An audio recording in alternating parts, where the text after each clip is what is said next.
আসসালামু আলাইকুম সুধী দর্শক শ্রোতা মণ্ডলী, আজকের এই এপিসোডে আপনাদেরকে স্বাগত জানাচ্ছি।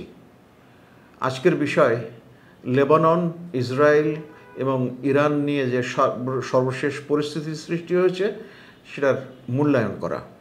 খুব বেশি দূরে নেই এক বছর পূর্তি হতে, যেটার মাধ্যমে হামাস আক্রমণ করেছে ইসরায়েলের বিভিন্ন স্থাপনায় এবং তার পরিপ্রেক্ষিতে ইসরায়েলের আক্রমণ, গণহত্যা এবং গাজার মানুষদের প্রতি অসহনীয় মারণাস্ত্রের ব্যাপক ব্যবহার। ইসরায়েলের কাছে মনে হয়নি যে গাজায় কোনো মানুষ আছে। রেড ক্রসের কনভয় আক্রান্ত হয়েছে, আন্তর্জাতিক যে সমস্ত এনজিও মানবিক সাহায্য প্রদান করে তাদের কর্মীরা মারা গেছে, চিকিৎসক মারা গেছে। সো ইসরায়েলের কাছে কোনো আইনই আইন নয়, সেটাই আইন তাদের কাছে যেটা তারা মনে করে তাদের জন্যে ব্যবহার করার দরকার। এবং এই মনোভাবের অন্তরালে আবরণে তারা ফিলিস্তিনিদের উপরে যে ধরনের অমানবিক কর্মকাণ্ড চালিয়ে গিয়েছে সেটা গণহত্যা বা জেনোসাইড হিসেবে আন্তর্জাতিক আদালতেও স্বীকৃতি পেয়েছে। শুধু ইসরায়েল এবং তার একনিষ্ঠ সমর্থক আমেরিকার কাছে এটা সেভাবে বিবেচিত হয়নি। আন্তর্জাতিক আদালত নেতানিয়াহুর বিরুদ্ধে অ্যারেস্ট ওয়ারেন্ট জারি করেছে, কিন্তু এর কোনো প্রয়োগ নেই। আমেরিকা মনে করে যে এটা ঠিক হয়নি। ফিলিস্তিনিদের, বিশেষ করে গাজায় অবস্থিত ধ্বংসপ্রাপ্ত ফিলিস্তিনিদের সাহায্য বিভিন্নভাবে করে আসছিল লেবাননে অবস্থিত হিজবুল্লাহ, ইরান তার বিভিন্ন প্রক্সির মাধ্যমে, এবং ইসরায়েলকে অস্থিতিশীল করার জন্যে ইরান তার বিভিন্ন প্রক্সির মাধ্যমে ইসরায়েলকে লক্ষ্যবস্তুতে পরিণত করে। ইসরায়েল কোনো আন্তর্জাতিক আইনই মেনে চলে না, তো তার জন্যে কোনো আইন নেই, কিন্তু অন্যদেরকে আইন মেনে চলতে হবে, এরকম একটা অসম্ভব প্রস্তাবনার মধ্যেই ইরান বা অন্যান্য আন্তর্জাতিক কাজ করার চেষ্টা করছে। সাম্প্রতিককালে ইসরায়েল এই সর্বশেষ যে পরিস্থিতির উদ্ভব হয়েছে, অর্থাৎ ইরান যে ইসরায়েল উপরে সরাসরি আক্রমণ করেছে মিসাইলের মাধ্যমে, সেটার সূত্রপাত হয়েছে ইমিডিয়েট কয়েকটি ঘটনার মাধ্যমে। সেটা হচ্ছে ইসরায়েলের আক্রমণে, অর্থাৎ ইসরায়েলের পরিকল্পনায় ইরানের মাটিতে ফিলিস্তিনিদের নেতা ইসমাইল হানিয়া নিহত হন। সর্বশেষ হাসান নাসরুল্লাহ, যিনি হিজবুল্লাহর প্রধান। আপনাদেরকে স্মরণ করাই দিই যে ইরান 1980 সালের সেপ্টেম্বর মাসে ইরাক কর্তৃক আক্রান্ত হওয়ার পর তাদের ভূমিতে সরাসরি যাতে আক্রান্ত না হয় সেজন্যে বিভিন্ন প্রক্সির মাধ্যমে তার নিরাপত্তা ব্যবস্থা জোরদার করে। এই কাজে যিনি সবচেয়ে বেশি অগ্রণী ভূমিকা পালন করেছিলেন, পরিকল্পনা করেছেন এবং বাস্তবায়ন করেছেন, সেটা হচ্ছে কাসেম সোলাইমানি, যিনি ইউএস ড্রোন অ্যাটাকে নিহত হন বছর 2 আগে। তো সর্বশেষ যে অবস্থাটা হয়েছে সেটা হচ্ছে লেবাননে হিজবুল্লাহ একটা বড় ধরনের রাজনৈতিক এবং সামরিক শক্তি। লেবানন 10,500 বর্গ কিলোমিটার আয়তনের একটা দেশ, যেটা ভূমধ্যসাগরের উপকূলে অবস্থিত, এবং এর জনসংখ্যা 2/3 বেশি হচ্ছে মুসলিম জনগোষ্ঠী, এবং এই মুসলিম জনগোষ্ঠীর প্রায় অর্ধেক হচ্ছে শিয়া মতাদর্শী মুসলমান। লেবাননে মুসলমান আছে, খ্রিস্টান আছে, এবং অন্যান্য সম্প্রদায়ের লোকগুলোর সংখ্যা খুব বেশি নেই। হিজবুল্লাহ সময়ের ব্যবধানে তারা একটা বড় ধরনের সামরিক এবং রাজনৈতিক শক্তি হিসেবে আবির্ভূত হয়েছে, এবং এখানে সবচেয়ে বেশি বিনিয়োগ হচ্ছে ইরানের। সিরিয়ার পার্শ্ববর্তী দেশ হিসাবে লেবাননের উপরে সিরিয়ার একটা প্রভাব আগে থেকেই ছিল, এবং সেটাকে এই হিজবুল্লাহর মাধ্যমে আরও শক্তিশালী হয়, এবং পরবর্তীতে ইরান হিজবুল্লাহকে সমর্থন দিয়ে তাকে একটা উল্লেখযোগ্য শক্তি হিসেবে প্রতিষ্ঠিত হতে সাহায্য করে। গাজায় যখন ইসরায়েল ঘন ঘন আক্রমণ করে মানুষকে নির্বিচারে হত্যা করছিল, ইসরায়েল একমাত্র প্রতিরোধ পায় এই লেবানন এর হিজবুল্লাহর থেকে।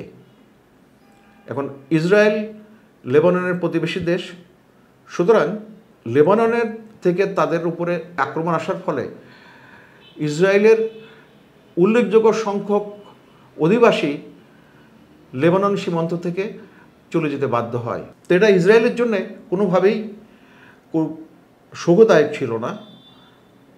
এই কারণে হিজবুল্লাহর উপরে আক্রমণ করবে।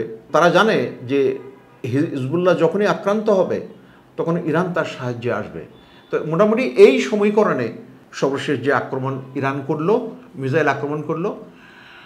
এখন এই মিসাইল আক্রমণের ফলে ইসরায়েলের বেশ কিছু গুরুত্বপূর্ণ সামরিক স্থাপনা ক্ষতিগ্রস্ত হয়েছে, এবং কি পরিমাণ হয়েছে, কতটুকু হয়েছে সেটা সুনির্দিষ্টভাবে জানা না গেলেও বোঝা যাচ্ছে যে তারা বেশ কিছু অংশ ক্ষতিগ্রস্ত হয়েছে।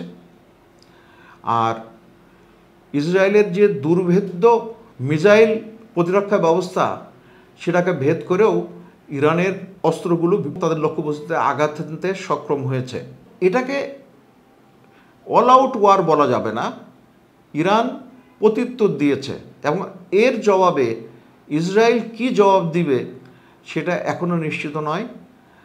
এর আগে এপ্রিল মাসে ইরান যখন মিসাইল আক্রমণ করে ইসরায়েলের উপরে, তখন তারা প্রতীকী একটা আক্রমণ করেছিল। বর্তমানের যে মিসাইল আক্রমণ ইরান করলো তার পরিপ্রেক্ষিতে ইসরায়েল কি ব্যবস্থা নেয়, বা তার সবচেয়ে বেশি বড় ব্যাকার আমেরিকা কি কতটুকু অনুমোদন দেয়। উল্লেখযোগ্য হচ্ছে যে আমেরিকার পয়সায় ইসরায়েলের অর্থনীতি এবং সামরিক শক্তি চলমান, কিন্তু তারা সবসময় আমেরিকার কথা পুরোপুরি মেনে চলে না। যদিও আমেরিকার অনেক লিভারেজ আছে, তবে আমেরিকার রাষ্ট্রযন্ত্রের উপরে ইসরায়েলি লবির যে প্রভাব সেটা বলার অপেক্ষা রাখে না। সর্বশেষ যে আমেরিকার প্রেসিডেন্সিয়াল নির্বাচনের বিভিন্ন ক্যাম্পেইন হচ্ছে, দুইজন প্রার্থী ইসরায়েল নিয়ে কোনো কথা বলে না, গণহত্যা নিয়ে কোনো কথা বলে না। তো এইটাই হচ্ছে ইসরায়েলের সবচেয়ে বড় সক্ষমতা, যে আমেরিকার মতো একটা দেশের কোনো প্রশ্ন ছাড়াই সমস্ত ধরনের সমর্থন তারা পাচ্ছে। এখন এই প্রেক্ষাপটে ইসরায়েল কি ইরানকে আক্রমণ করবে, এই প্রশ্নটা বড় হিসেবে দেখা দিচ্ছে। এবং করবে কি না করবে সেটা ভবিষ্যতেই বলা যাবে। হয়তো এপ্রিলের মতো কিছুটা সীমিত আকারে হতে পারে। আগামী নভেম্বর হচ্ছে প্রেসিডেন্সিয়াল নির্বাচন আমেরিকাতে। এই সময়টা একটু দুর্বল সময় আমেরিকার পররাষ্ট্র ক্ষেত্রে। এই সুযোগটা নেতানিয়াহু নিয়েছে। আরেকটা কথা আপনাদেরকে স্মরণ করে দিচ্ছি, যে নেতানিয়াহু নিজে যখনই তার প্রধানমন্ত্রীর পদ থেকে অবসর নেবেন বা ক্ষমতাচ্যুত হবেন, তখনই তার জন্যে আইনের অনেক গেড়াকল তার জন্য অপেক্ষা করছে। কাজে উনি চেষ্টা করবেন যেভাবেই হোক এই যুদ্ধটাকে আরও দীর্ঘায়িত করার জন্য, এবং সেটা হচ্ছে বড় শঙ্কার জায়গা। সব মিলায়ে সামনে অনেক অনিশ্চিত ভবিষ্যৎ, যুদ্ধের সংখ্যাটা আরও বেড়ে যাচ্ছে, এবং এই মাত্রাটা কি আঞ্চলিক পর্যায়ে থাকবে, না এটার থেকে বিশ্বযুদ্ধে রূপান্তরিত হবে, এই ধরনের নানা প্রশ্ন সামনে আসছে। দর্শক শ্রোতা মণ্ডলী, আপনারা স্মরণ করুন যে ইউক্রেন রাশিয়ার যুদ্ধ এখনও চলমান।